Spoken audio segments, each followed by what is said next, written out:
boy Brian here. In today's video, I'm going to give you a little walk around of my 2016 RMK 800 155. Alright guys, let's get into it. This here is my 2016 RMK 155-inch 800cc. It came stock with the 2.6 lug on here. One of the upgrades this year was I actually put a new drag on. So now it's got a 2.5 Camzo Challenger Extreme. Yeah, let's get into all the mods. Yeah, so I'm just going to give you a quick little walk around here. I did have you set up on the tripod, but it's a little windy right now, so it's going to be a little bit easier just to do this handheld.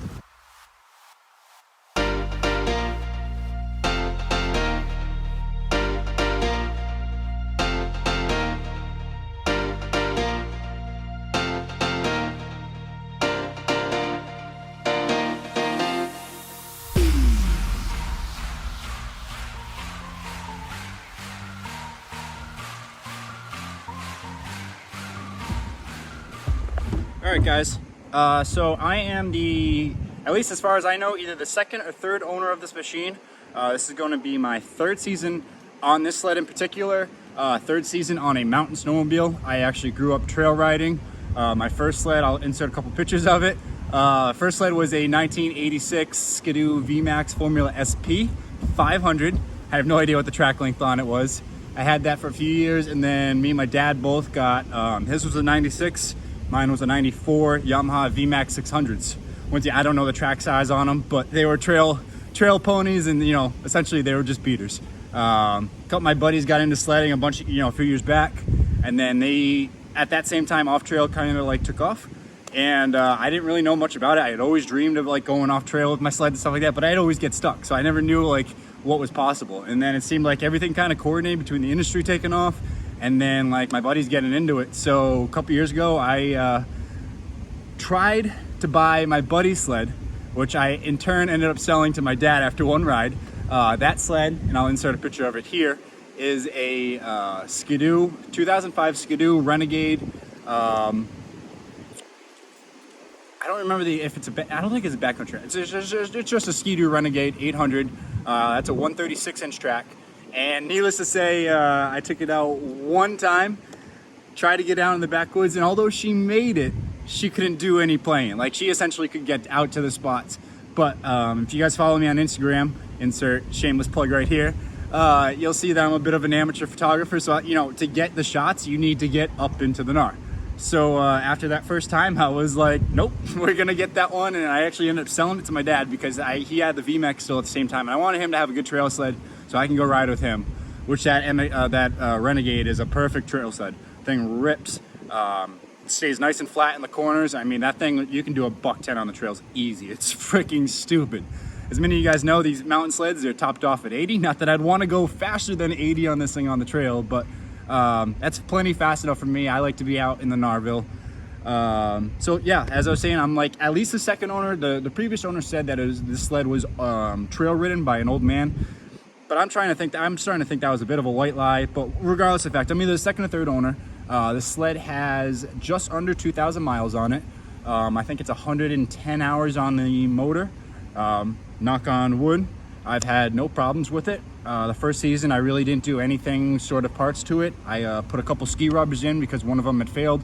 So I just replaced both of them for reassurance. And I essentially kind of rode it because it was my first year on a mountain sled and I didn't know nothing about it. As for last year I got a good amount of rides in. I think I got 12 total mountain rides in last year, which I was pretty happy with. We actually did a trip to Canada, and a handful of trips up and back and forth to Maine. I did a couple of trail rides with my dad. So I had a pretty good season last year, considering I live in Massachusetts and we really don't get snow here, at least rideable snow, at least on the regular. There are occasions where we do get, snow like that, but it's like, if you can get out there for a day or two to ride, not that there's many spots to ride, but like more power to you, at least in southern Massachusetts. So last year for upgrades, I didn't really do too much. There's a big event up in New Hampshire called the New Hampshire Grass Drags, where a lot of the manufacturers for New England, a lot of your main industry leaders will go. It's the biggest show in New England for snowmobiling. So me and my buddies went last year. We ended up spending the weekend. And I bought some parts there last year just because I knew it was, you go to that show to get discounted parts. It's like going to Heydays, but it's on the East Coast over here. So I ended up getting a Bikeman Stage 2 clutch kit with the adjustable weights and the adjustable helix, so I can go from low altitude to high altitude and just swap the helix 180, swap the weights, and I'm good for any elevation. I got a Bikeman full velocity trail can. There's quick weight savings off the stock muffler. I do put the stock muffler back on when I go trail riding with my dad because I don't want to get an exhaust ticket. You know, it sucks, but it is what it is. I mean, you got to abide by the laws. So I pop that on when I end up going riding with him, and I will pop it off when I go with the boys. And besides that stuff, I end up breaking a piece of my throttle block. So this is a new RSI throttle block from last year. Other than that, it's really just a couple of the bags. And I'll go through that in a second, but the dash bag up front here, the handlebar bag, that's all by me, and the medium shovel bag here in the back is by me. The windshield bag and under seat bag came from the previous owner. So I mean, it was money I didn't have to spend, but it's pretty nice to have like every storage option on here because it takes a lot of weight off myself. And I like to carry like the essentials, but I'd also like to keep those weird freaking things that, like, you know, if you break, you're screwed out in the middle of the woods. So I'm known as that guy that carries that like one stupid thing, like a brake lever, you know, just those random things that you don't think are gonna break, but when they break, you can't get out of the woods. So I'm typically that guy. You know, I'm the guy out of my group that carries a first aid kit and all that stuff, but I'd rather be prepared for the situation and not have to worry about it than to need to worry about it and not be prepared, because I've been there and that sucks. So yeah, we'll do a little walk around here of the sled this season, 2020 into 2021. I kind of spent a little bit of money upgrading the sled. The guys and I, we have a trip planned out to Steamboat Springs out in February. So I wanted to make sure that the 800 was going to rip. All the boys in my group, all 7 other guys, all have 850s. I'm the only 800 in the group now.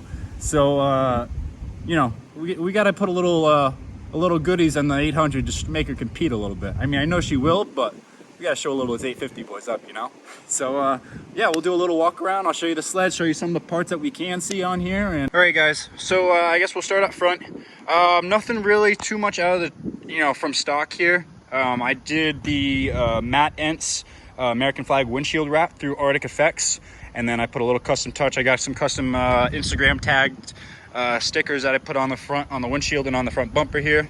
This is a Skins front bumper and next level skid plate. They were put on by the previous owner, and all I did was drill a hole and mount a tripod mount in there. I have another extender arm that'll push the GoPro out to about here, and then it gets a shoot back at the rider, which I'm pretty excited to try out this year. And I mean, it's just you undo this thumb screw and you can have that arm off, and you just leave the tripod mount on there. So nice and easy. You don't see that. Walking around, it's still the same factory suspension, factory A-arms. I believe this is a 39-inch front end, if I'm not mistaken. Factory spindle, factory ski, factory shock. I haven't messed with any of that. The walking around the sled. New addition for this year is a new rear bumper by Backwoods BMP. Shout out to at Backwoods Ryan. Dude's phenomenal. If you have, I highly recommend Backwoods. They are definitely the strongest and most reliable bumpers in the market for sure. I only did the rear for now because I had to replace the rear. I plan on replacing the front bumper maybe this year, and also probably going with a set of the rail stiffeners, if not the LED front light. But yeah, I highly suggest. They have tons of products, both Skidoo, Polaris, Arctic Cat, and I believe they have some Yamaha stuff in there too. So go give them a check out. Like I said, they're phenomenal to deal with, reasonable prices, and you definitely pay for what you're getting. You want top quality stuff, go with Backwoods. So under the skid's all factory spec. The only thing I did was I put the Duraflex ice scratchers on there. I had better luck with those than those crappy Polaris ones. I think those Polaris ones I bent the first time out on it. So I upgraded to the DuraPros and haven't had any problems with them. You know, they just hook onto the rail, come out like that, nice and easy. They do make a little thing to clip onto the rails to keep your rails from getting marked up. But I mean, it's a 2016 sled. The rails already had marks on here from the previous owner. As you guys can kind of see, if I like steady the camera here a little bit, I did do some touch-up paint on it just to make it look good from 5 feet away. But at the end of the day, it's a mountain sled, so who really cares how pretty it is as long as it rips, right? Still while on this side, another upgrade for this year was the Pro magnetic tether. I absolutely love this thing so far. I had previously the Pro Armor one, which was mounted up here under the handlebars, and it was such a pain to use. I hated it. The thing jammed up with ice. There was a couple times my sled actually got away from me and the thing kept on running because even though the cord came undone. This thing, it's nice and open. And I mean, look at how far away from this. I'm actually fighting it, you know, going against it right there. So that's going to be a very nice upgrade. Let's see, also up on the controls here, I did put a little, got this idea from Rocky Mountain ATV because I dirt bike as well. They have these little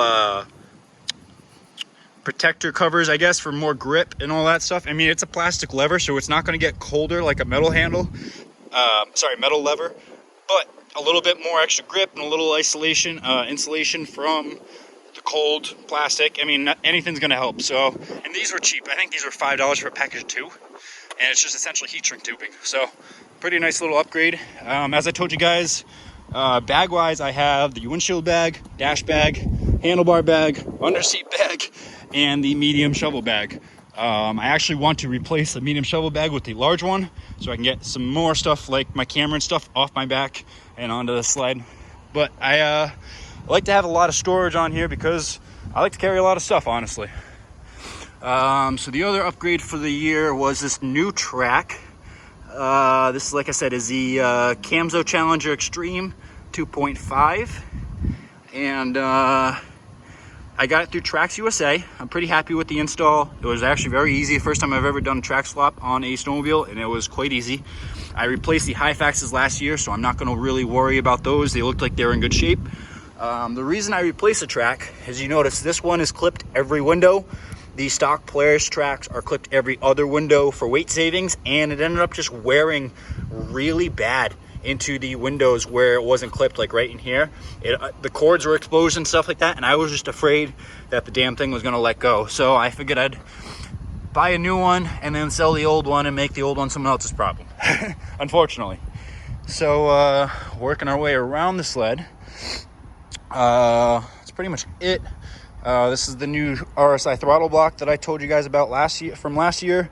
Has a kill switch integrated into it, which is very nice. Keeps you from dummy hitting the stock Polaris kill switch.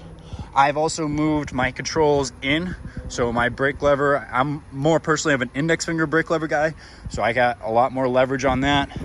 All these are loose in case, you know, I end up hitting it or whatever. I can also adjust it on the fly. It's very nice. I think that's it for pretty much all around the sled. Also, last year I actually made friends with a stump, to be honest with you guys. So this shock is actually one I got off of eBay.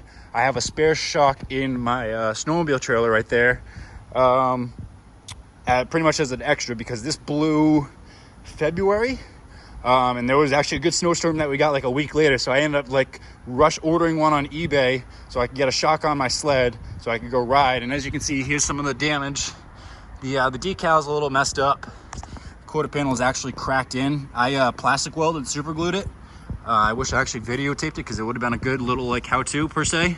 And you can see there's another crack right there. But I mean, at the end of the day, guys, it's a mountain sled. We all know that they're gonna get banged up a little bit. So it is what it is. So I guess let's open the panels and I can show you guys a little bit of what's in here. So I have the Bikeman trail can, as I was telling you guys about. I have a hot pot cooker attached to that. Freaking best accessory I ever bought, like $30, best $30 you ever spent to be able to have a hot lunch out on the mountain. Along with that, I have the Skins quick dry belt here, quick dry belt bag, I should say, which I have the quick dry belt in here, and then 2 extra screws. They're actually factory screws because this year I went over to ZRP. I sent them my brake rotor and my flywheel, and I pretty much bought everything that ZRP sells for this sled in terms of lightweight rotating. So these are actually the new washers and quick dry bolts from ZRP. So I took the stock ones and I put them in the bag just as spares. You can see ZRP's handiwork right there. It's beautiful. Absolutely beautiful work that they do there. Dan Adams actually just put out a quick little video touring ZRP last week, if I remember correctly. So if you want, go check that out. It's pretty interesting. Let's we'll pop this side panel off.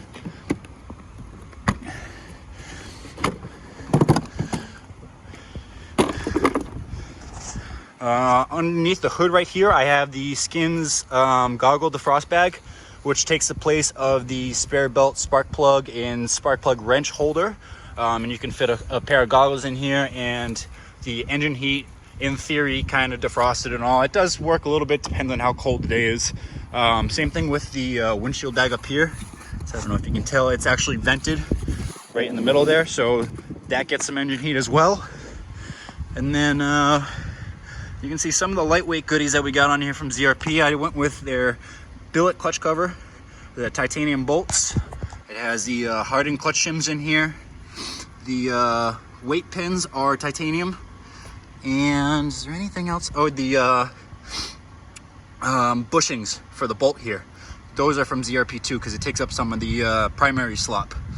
And then if you go into the secondary, there's a new billet spring cup, a new billet spider. There's a new roller bearing in there, and the helix bolts on the back side of this. We all know how much of a pain those are from the factory, so I put the ZRP ones in here, and they are mint. I highly recommend them. So that's pretty much my sled in a wrap right now. We'll do a quick little startup here because I got to get it in the trailer, but yeah.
Trailer, and then my truck in front of that is a 2013 F250.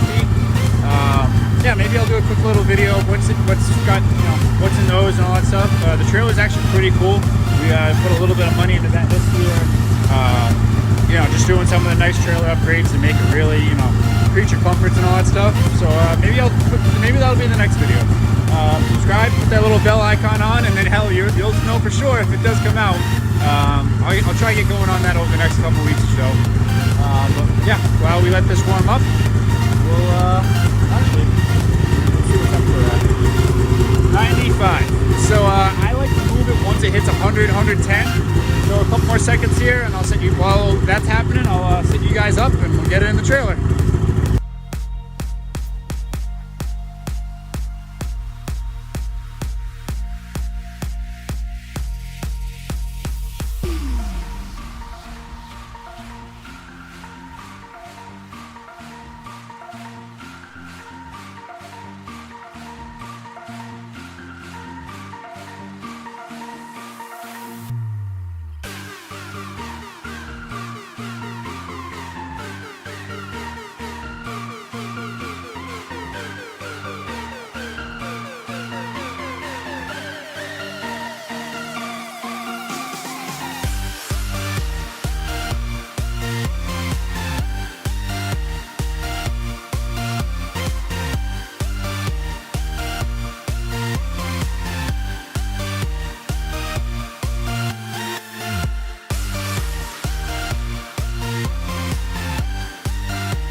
please follow me on Instagram. My Instagram tag is freecot_21. And I hope you guys have a kick-ass day, and we'll see you on the next one. Thanks.